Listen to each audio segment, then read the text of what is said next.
গুৱাহাটী বা সমগ্ৰ ৰাজ্যতে আলফা স্বাধীনে মিলিলে আৰু পুলিচেও বিচাৰিলে মানুহ পেনিক হ'ল গোটেই বিষয়টোৰ বিৰুদ্ধে কেনেকৈ চাইছে গোটেই বিষয়টো?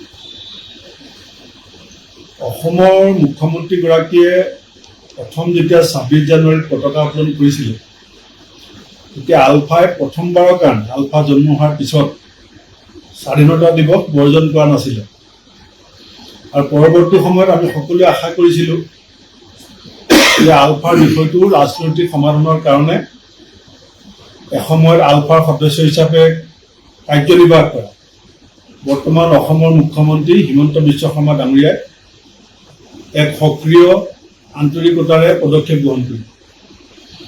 কিন্তু আমি দেখিলোঁ যে সেই গোটেই বিষয়টো লৈ পেলাই ৰাজনীতি কৰা হ'ল। আলফাৰ শিবিৰত পুলিচৰ চোৰাংচোৰাক হত্যা কৰা হ'ল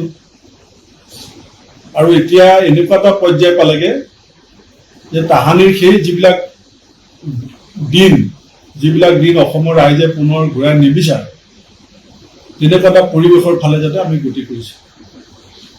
মই ভাবোঁ যে আলফাৰো অলপ শুভবুদ্ধি হৈছে যে বোমখিনি স্থানে স্থানে ৰাখি চৰকাৰক খবৰ দিলে ডিএক্টিভেট কৰিবৰ কাৰণে, যিটো কাৰণে এটা মহা বিপদৰ পৰা আমি অসমবাসী ৰক্ষা পৰিছোঁ। হিমন্ত বিশ্ব শৰ্মা ডাঙৰীয়াক মই আহ্বান জনাম যে আপুনি ফ্লাড জেহাদ, লভ জেহাদ, ফাৰ্টিলাইজাৰ জেহাদ এই ধৰণৰ কথা বতৰাৰে নিজৰ আচল দায়িত্বৰ পৰা হাত সাৰিবলৈ চেষ্টা নকৰি এই বিষয়টো ৰাজনৈতিক সমাধানৰ কাৰণে বিজেপি চৰকাৰৰ যিটো কমিটমেণ্ট আছিলে সেই কমিটমেণ্টৰ ওপৰত ভিত্তি কৰি পেলাই আপুনি পদক্ষেপ গ্ৰহণ কৰক। আমি অসমক পুনৰ অশান্ত হোৱাটো কোনো কাৰণত নিবিচাৰোঁ।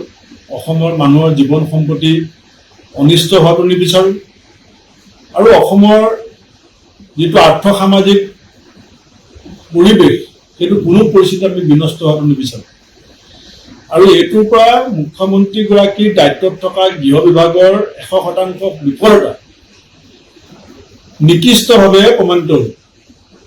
কাৰণ ২৫টাকে বোমা যদি অসমত প্লেচ কৰিব পাৰিছে, স্থাপন কৰিব পাৰিছে, তে ক'ৰবাত গৃহ বিভাগ আছে বুলি বা গৃহ বিভাগ সক্ৰিয় আছে বুলি আমাৰ মনে নধৰে।